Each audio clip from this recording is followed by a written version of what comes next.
பிரியமானவர்களே, ஆண்டவராக இயேசு கிறிஸ்துவின் நாமத்தினாலே உங்கள் யாவரையும் நான் அன்போடு கூட வாழ்த்துகிறேன்.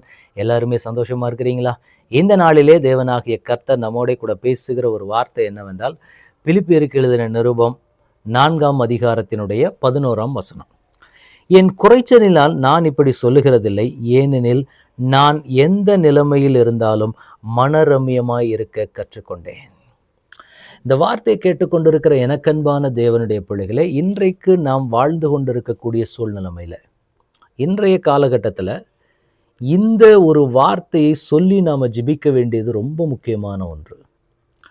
ஏன்னா எந்த சூழ்நிலையாக இருந்தாலும் சரி, எந்த நிலைமையாக இருந்தாலும் சரி, அது உயர்ந்திருக்கிற நிலைமையாக இருந்தாலும் சரி, இல்லை சிட்சிக்கிற பாதையிலே தேவன் என்னை நடத்தி கொண்டு போனாலும் சரி, இல்லை என்னை ஒரு சிறுமைப்படுத்தப்பட்ட நிலைமையில் கர்த்தர் என்னை வைத்திருந்தாலும் சரி, எந்த நிலைமையிலே பரலோகத்தின் தேவன் என்னை வைத்திருக்கிறாரோ அந்த நிலைமையை நான் என்ன செஞ்சுக்கிறேன் அப்படின்னா, மனரம்யமாய் நான் ஏற்றுக்கொள்ளுகிறேன்.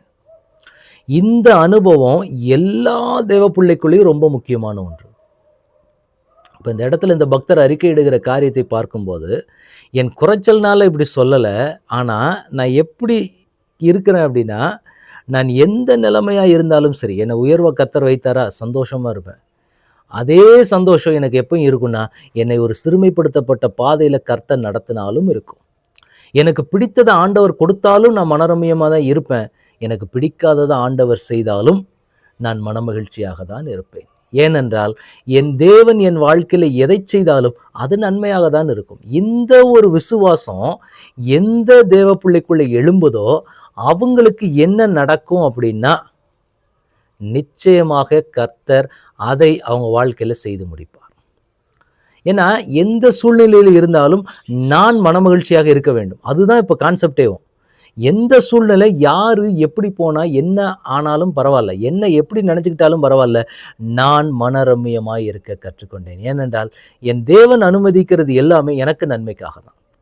அந்த மனநிலை எனக்கு வந்துருச்சு அப்படின்னா ஆட்டோமேட்டிக்காக நான் எப்படி மாறிடுவேன்னா, நான் ஆண்டவருடைய சமூகத்துக்கு முன்பாதாக என் தேவன் எப்பயுமே என்ன நடத்துகிற பாதை நன்மைக்கு தான் நான் நினச்சிட்டேன்னா, இந்த வார்த்தை என் வாழ்க்கையில் நிறைவேறது ரொம்ப லேசான காரியம்.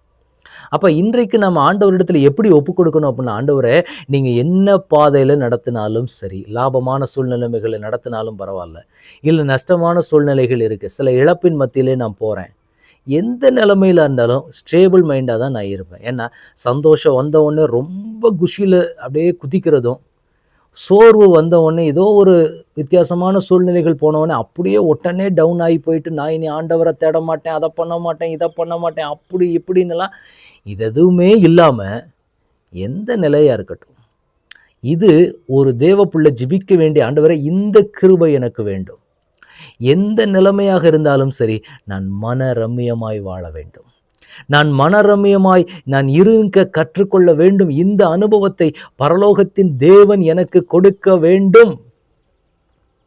இதை நாம் ஆண்டவரிடத்தில் கேட்டு பெற்றுக்கொண்டு நம்ம ஜெபிக்க வேண்டிய ஒரு காரியம். அப்போ ஆண்டவர் இன்றைக்கு உங்களிடத்திலும் என்னிடத்திலும் எதிர்பார்க்கிற ஒன்று என்ன அப்படின்னு பார்த்தீங்கன்னா, இந்த அனுபவத்துக்குள்ளே இன்னைக்கு நீங்கள் வரீங்களா? ஒப்பு கொடுக்குறீங்களா ஆண்டவரிடத்தில்? ஆண்டவரை எந்த சூழ்நிலைமையில் போனாலும் சரி, பசியில் கர்த்தர் வச்சாலும் சந்தோஷம், இல்லை நிறைவாக கர்த்தர் கொடுத்தாலும் சந்தோஷம், இல்லை உயர்வை கர்த்தர் கொடுத்தாலும் சந்தோஷம், இல்லை என்னை சிறுமைப்படுத்தப்பட்ட பாதையில் கர்த்தர் வைத்தாலும் சந்தோஷம், எதுவாக இருந்தாலும் சரி, ஏன்னா என் தேவன் என் வாழ்க்கையில் அனுமதிக்கிறது எல்லாமே என் நன்மைக்காக. என் நன்மைக்காக தான் ஒரு காரியம் நடக்குதுன்றதை நான் நினைக்கும் போது அந்த நிலையிலே நான் மனரம்யமாய் இருக்க கற்றுக்கொள்வேன். இது எல்லா தேவ பிள்ளைகளையும் எல்லா சூழ்நிலைமையிலுமே இருக்க வேண்டிய ஒன்று. அப்போ இன்றைக்கு நம்ம அப்பா கிட்ட கேட்க போகிற, ஆண்டவரே எங்களுக்கு அந்த கிருபையை தருவீராக, எனக்கு அந்த கிருபை இன்னைக்கு வேணும் ஆண்டவரே. எப்படின்னா, நான் எந்த நிலையிலையும் மனரம்யமாய் வாழ வேண்டும், எந்த சூழ்நிலையிலேயும் நான் மனரம்யமாய் இருக்க வேண்டும். ஏன்னா நான் சந்தோஷமாக இருக்க வேண்டியதை என் தேவன் என்னிடத்தில் எதிர்பார்ப்பார். அப்போ என் தேவன் என்கிட்ட சந்தோஷத்தை எதிர்பார்க்கிறார் அப்படிங்கிறப்ப நான் எப்படி அந்த இடத்துல ரியாக்ட் பண்ணணும் அப்படின்னு சொல்லி பார்த்தீங்கன்னா, நான் மனமகிழ்ச்சியாக இருந்தால்தான் என் தேவனும் என்னிடத்துல மனமகிழ்ச்சியாக இருக்க முடியும். அப்படிங்கிற ஒரு மனநிலை வரணும். 2வது, என் தேவன் என்னை நடத்தி கொண்டு போவது என்னை விழச் செய்வதற்காக அல்ல, என் தலையை நிமிர பண்ணுவதற்காக. இந்த சூழ்நிலையில இந்த பாதை தான் கர்த்தர் எனக்கு வச்சிருக்கிறார் அப்படின்னா, அது என்னை வீழ்த்துவதற்காக அல்ல, என் தலையை நிமிர பண்ணுவதற்காக என் தேவன் வைத்திருக்கிறார். அதற்கு பின்பாக எனக்கு ஒரு நன்மை இருக்கிறது, அதை என் கண்கள் காணும் அப்படின்னு நான் விசுவாசிக்க ஆரம்பிச்சிட்டேன்னா, எனக்கே ஆட்டோமேட்டிக்கா என்ன ஆக ஆரம்பிச்சிடும்னா, ஓகே, நான் மனரம்யமா இருக்க கற்றுக்கொள்வேன். ஐயோ இது எதுக்கு இப்படின்னு சொல்லி தெரியாதபடி இருக்கும்போது, ஐயோ இது தீமையா போயிருமோன்னு நான் நினைச்சாதான் நான் அந்த இடத்துல பதட்டப்படுவேன். ஆனா எனக்கு இது நன்மை தான் அப்படின்னு நான் நினைச்சிட்டேன்னா, எனக்கு ஆட்டோமேட்டிக்கா என்ன ஆயிரும்னா, நான் மனரம்யமா தான் இருப்பேன். அது எனக்கு எனக்குள்ள ஒரு பாதிப்பை கொண்டு வராது, எனக்குள்ள ஒரு வேதனையை கொண்டு வராது. ஆனால் நான் அப்படி பதட்டப்பட்டேன்னா, எனக்குள்ள அது ஐயோ இது என்னாகுமோ ஏதாகுமோன்ற ஒரு பதட்டம் உண்டாகும். ஆண்டவர் இன்னைக்கு சொல்றாரு, நீங்க மனரம்யமா இருக்கலாம். ஏன்னா உங்களை நடத்துகிற தேவன் உங்களுக்கு நன்மை செய்கிற தேவன். உங்களை நடத்துகிற தேவன் உங்களை தலை நிமிர பண்ணுகிற தேவன். அவர் உங்களை ஒரு நாளும் தலைகுனிய விட மாட்டார். எல்லாத்தையும் உங்களுக்கு நன்மைக்கு ஏதுவாக தான் செய்வார். ஆண்டவரிடத்துல ஒப்பு கொடுக்கலாமா? தகப்பனே, உம்முடைய கரத்தில் எங்களை முழுவதுமாக ஒப்பு கொடுக்கிறோம். இந்த பக்தன் அறிக்கையிட்டதைப் போல ஆண்டவரே, எந்த நிலைமையிலும் மனரம்யமாய் இருக்க நான் கற்றுக்கொண்டேன். அந்த இருதயத்தை கர்த்தர் எங்களுக்கு தாங்கப்பா. நீங்க அனுமதிக்கிற பாதை எதுவா இருந்தாலும் எங்களுடைய நன்மைக்காக, எங்களுடைய ஆசீர்வாதத்துக்காக, எங்களுக்காக கர்த்தர் அதை செய்றீங்கிறத நாங்க முழுவதுமா உணர்ந்து கொள்றோம் ஆண்டவரே. அப்படியே எங்களை உங்க பலிபீடத்துல வைக்கிறோம். கர்த்தர் எங்களை ஆண்டு கொண்டு நடத்துங்க. எல்லா தடைகளும் இயேசுவின் நாமத்தினால மாறட்டும். எல்லா சூழ்நிலைகளும் இயேசுவின் நாமத்தினால மாறட்டும். பரலோகத்தின் தகப்பனுடைய கரத்துக்குள்ளாக எங்களை ஒப்புக் கொடுக்கிறோம்.